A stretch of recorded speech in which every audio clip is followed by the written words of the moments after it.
I want to set this off by saying rest in peace to Trugoy the Dove, Plug 2, aka Dave, a De La Soul. Now, just over a week ago on March 3rd, the first 6 De La Soul albums were made available on streaming services. And as a result, I got inspired to revisit Stakes is High. Of course, I added all of the others to my title, but Stakes is High was the one that I was looking forward to hearing the most, as it took me back to the summer of 1996. That time period had a lot of vivid hip-hop memories for me. It was also released the same day as Nas's classic It Was Written. But this album, Stakes is High, was their first to not contain any Prince Paul production.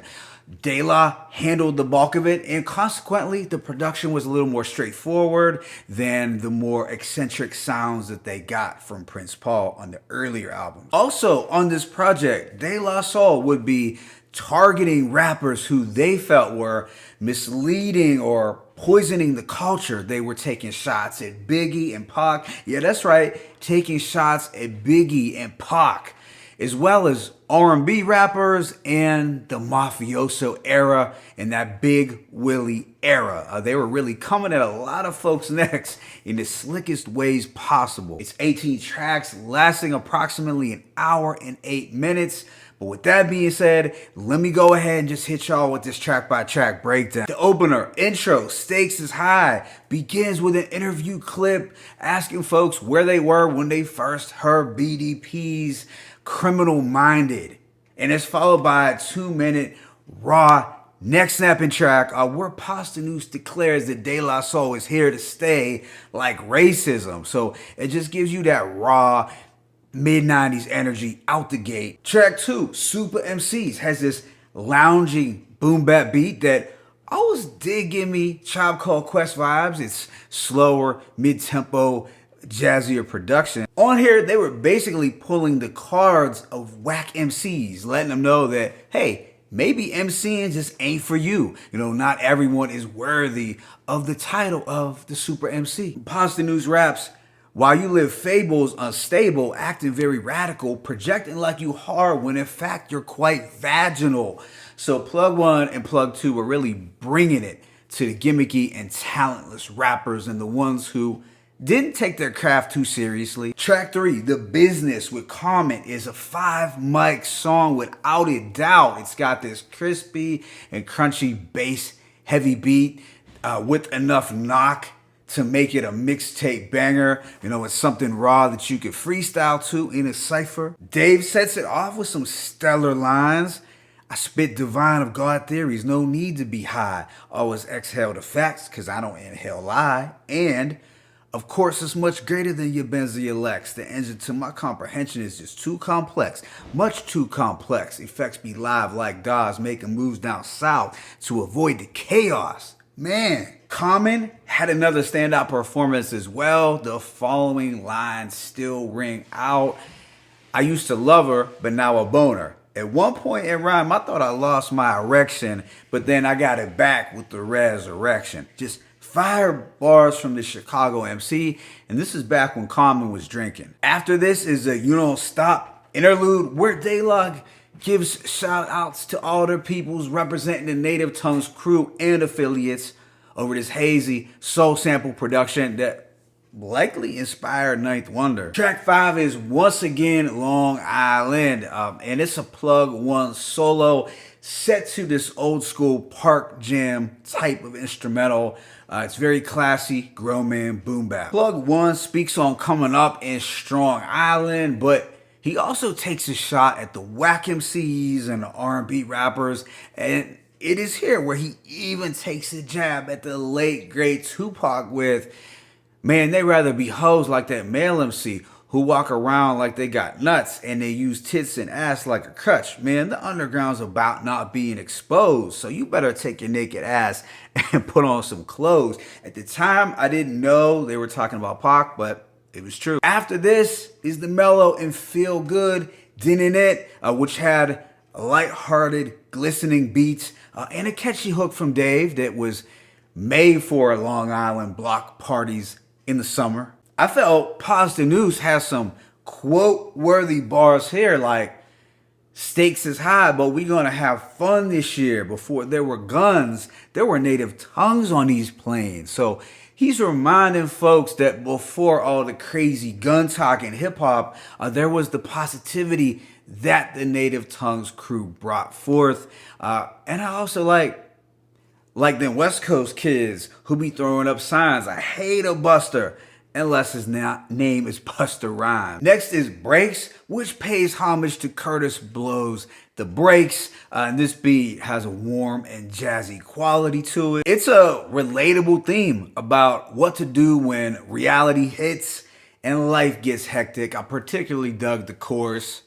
A mother gets mugged by her crackhead son. That's the breaks. That's the breaks. You in the wrong part of town, so them shots make you run. That's the breaks. That's the breaks. Track 8, Dog Eat Dog, is set to a playful and quirky beat. The silly dog barking sample always took me out. Conceptually, this one is pretty sharp as they speak on how competition in the rap game is very dog eat dog, and also they try to give out game to the younger artists so they don't get jerked by the record execs who move like pimps.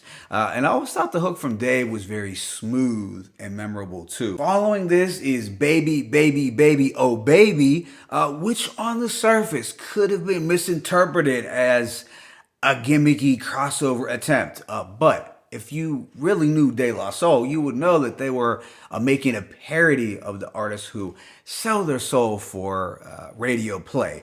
And while this wasn't a favorite of mine from the project, they were rapping hella smooth over that Malcolm McLaren sample. Track 10, Long Island Degrees, is another Strong Island anthem built around a breezy and golden boom bap beat. It's a soothing backdrop, but the bars were hard as ever. Like when Trugoy took shots at Biggie with check the level cause the stakes is higher than the sky. I got questions about your life if you so ready to die. Now, it wasn't a malicious diss, and I even suppose it could be looked at as, OGs trying to get Biggie to really think about his statements like, why are you this young, successful rapper who's ready to die? But it was still a shot nonetheless. Track 11, Better Listen, finds De La in their Mac-ish bag, getting a little sexually explicit, but not in a super raunchy way. Pasta News said, she said, I bet your ass is darker than a Mobb Deep track. Pause. It's not a record that I go back to all that much, but I like the dusty soul sample production that we got here. The subsequent song was It's So Easy Hot, which was a Trugoy solo. It's another 5 mic song from this project that has this addicting organ loop and bass that knocks, plus an ear-grabbing hook from Dave.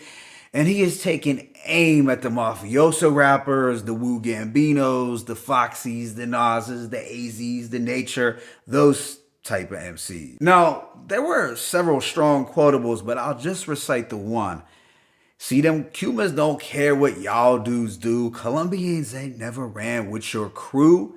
Why you acting all spicy and shiesty? The only Italians you knew was icy. Dudes price me. Just classic lines from Dub. The following 4 more is a tasteful R&B ballad featuring a sung hook from Zhané over a fly, syrupy beat. And on here, they were gaming the ladies. I want to plug one's lines that always stood out was, it's that brown man from the Long Island shores got away with women, so I get away with yours. This might have been some fans' least favorite from the album, but I like the song. Then there was Big Brother Beat with Mos Def, and if you remember, it was one of Mos Def's earliest appearances.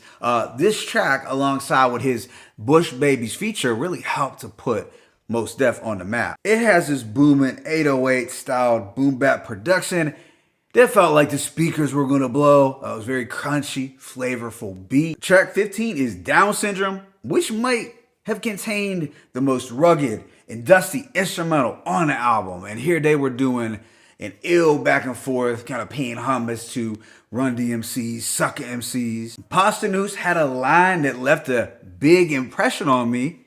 Not from the PJs, yet I still got something to say. So this one line actually said a whole lot. He was essentially challenging the mentality in hip hop that you cannot be relevant or that you cannot be popping unless you're from the projects or the trenches like they would say today. And this narrative obviously still exists. What I could respect about De La Soul, even though I love a lot of street rap, is that they were always super comfortable in their own skin. They never felt the need to fit in or to play a role. They reminded you that you could be nice and have something to say, but be from the suburbs. Track 16, Pony Ride, was a fun, carefree, and funky track that had another ear-grabbing hook from the Dove. And it really showed his knack for delivering these catchy hooks. As a whole, it was a vibe-heavy and whimsical track. Then the album heated up again with the classic 5 mic single, Stakes is High, co-produced by J Dilla. It was one of the hardest singles of that year, and it put some heads onto Dilla as a producer. This had the most serious and urgent tone to the whole album. The message itself felt like they were on a mission to save lives, while also issuing a harsh indictment on the rap game in 1996. There are so many powerful lines, but I'll start with Plug One's, and every word I say should be a hip-hop quotable.